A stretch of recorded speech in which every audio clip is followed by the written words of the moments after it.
इस वक्त में प्रयागराज में माघ मेला परिसर में ज्योतिष पीठाधीश्वर स्वामी अभिमुक्तेश्वरानंद सरस्वती जी के आश्रम के बाहर मौजूद है, यानी कि जो उनका शिविर इस माघ मेले में लगाया गया है उसके बाहर ही मौजूद हूं। सबसे पहले मैं आपको उनके इस शिविर की तस्वीर दिखा देता हूं। दरअसल मौनी अमावस्या पर जो स्नान को लेकर पूरा मामला शुरू हुआ वो अभी तक थमने का नाम नहीं ले रहा है और उनके शिविर के बाहर बहुत बड़ी संख्या में जो लोग हैं, श्रद्धालु हैं, उनके आने जाने का सिलसिला लगातार यहाँ पर देखा जा रहा है। उनके प्रतिनिधि हमारे साथ मौजूद हैं। सर, क्या नाम है आपका?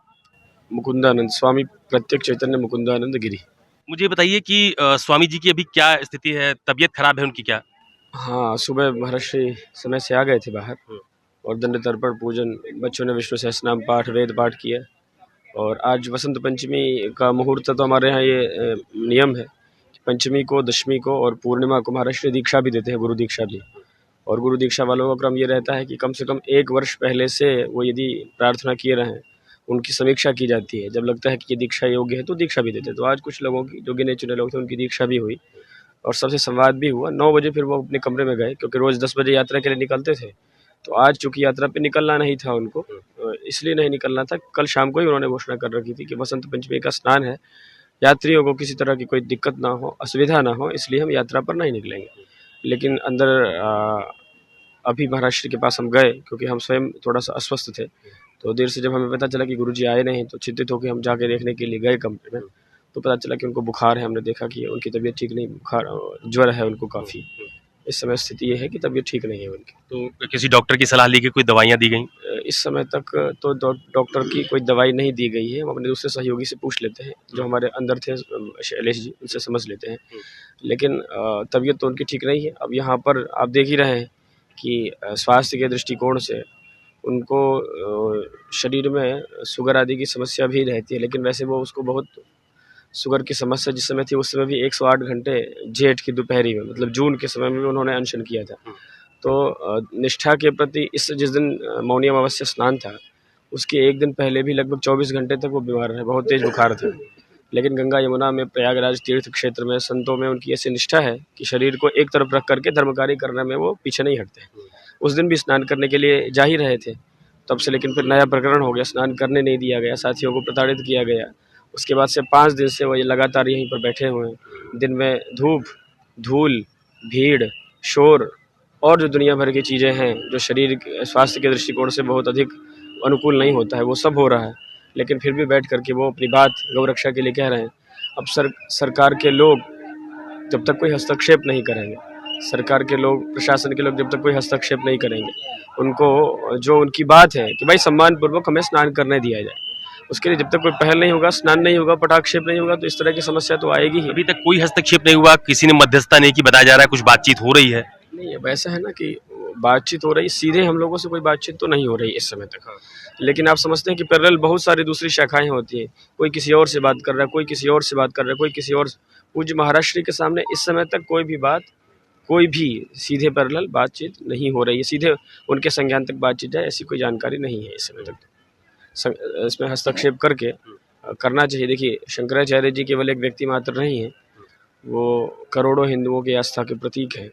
उनका स्वास्थ्य, उनकी प्रेरणा, उनकी यात्राएं, उनके द्वारा दिया गया धर्म निर्णय, उनकी दृढ़ता, ये सब समाज के लिए अत्यंत उपयोगी है।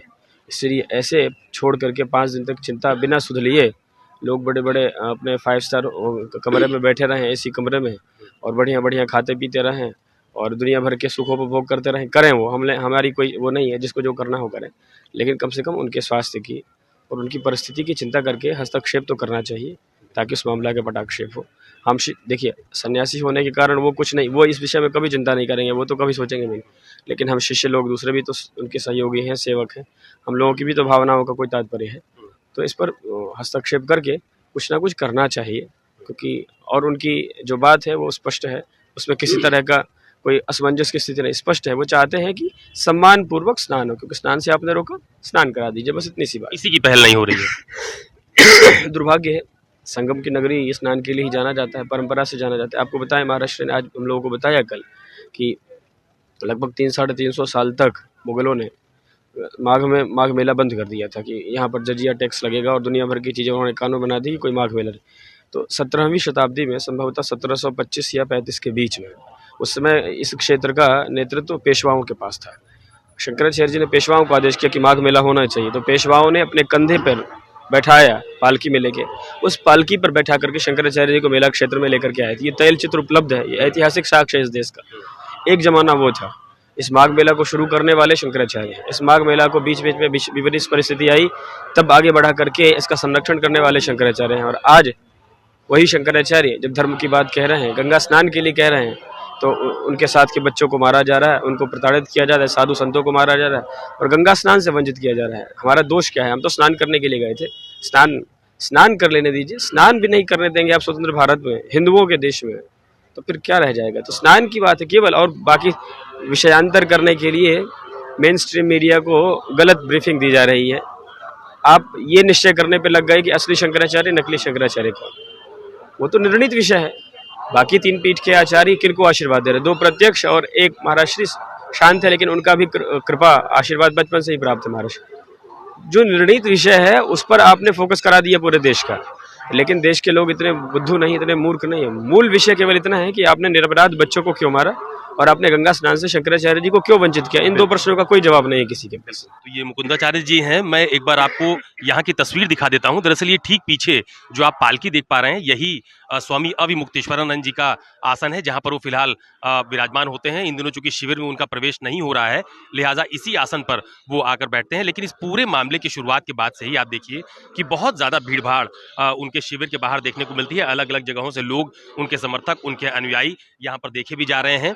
ये जो मुख्य द्वार है उनके ज्योतिष पीठाधीश्वर जगत गुरु स्वामी अविमुक्तेश्वरानंद जी का, वहां पर भी आप देख रहे हैं काफी गहमा गहमी और भीड़भाड़ देखी जा रही है। ये मेरे ठीक बगल में जो आप वैन देख पा रहे हैं, दरअसल यही वो वैन है जहां पर स्वामी अविमुक्तेश्वरानंद जी विश्राम करते हैं। खास बात यह भी है कि बीते कई दिनों से, यानी कि जब मौनी अमावस्या का स्नान होना था, उसी दिन जो विवाद शुरू हुआ था, उसके बाद से ही शिविर के भीतर स्वामी अविमुक्तेश्वरानंद जी ने प्रवेश नहीं किया है। और या तो वो, ये मेरे ठीक पीछे जो आप टेंट देख पा रहे हैं जहां पर उनकी पालकी रखी हुई है, या तो यहाँ पर वो बैठते हैं और या फिर इसी वैन में वो फिलहाल विश्राम करते हैं। अभी उनकी तबीयत थोड़ी नासाज बताई जा रही है, बुखार बहुत ज्यादा बताया जा रहा है, लिहाजा वो इसी वैन के भीतर विश्राम भी कर रहे हैं। लेकिन महत्वपूर्ण बात यह है कि इस मामले की जिस पटाक्षेप की बात बार बार कही जा रही है, इसमें अभी तक कोई भी पहल नहीं की गई है। कैमरा पर्सन मिंटू सिंह और पंकज चौधरी के साथ अशोक तिवारी, प्रयागराज, न्यूज़ 24।